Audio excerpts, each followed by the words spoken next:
มีแต่พัดวันประกันพรุ่งมื้อใดก็บ่มาสับเอาจักเทื่อ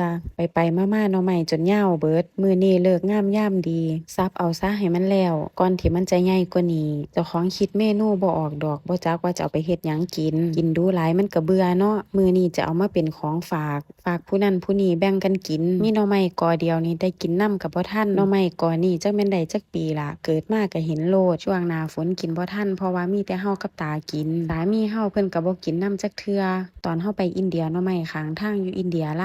ายออนซ่อนคักอยากเก็บก็บ่กล้าเก็บบ่ว่าแต่หน่อไม้ผักขี้เหล็กก็หลายคือกันแต่ขี้เหล็กนี่เฮาไปเก็บหลายเทื่ออยู่ยามเฮาเก็บนี่สามีเฮาเพิ่นอายแท้ตัวเพิ่นจะบ่ลงรถเลยปล่อยให้เฮาเก็บอยู่คนเดียวแล้วเฮาบ่แม่นคนอินเดียคนก็แนมเฮาแปลกๆเนาะมีอยู่เทื่อนึงสามีลงมาเก็บซอยตอนนั้นมียายเฒ่าๆแล้วย่างมาถามว่าเก็บไปหยังแต่เฮาฟังเราบ่เข้าใจเนาะสามีก็เลยลงมาคุยกับเพิ่นอีกอย่างนึงคือผักกฐิน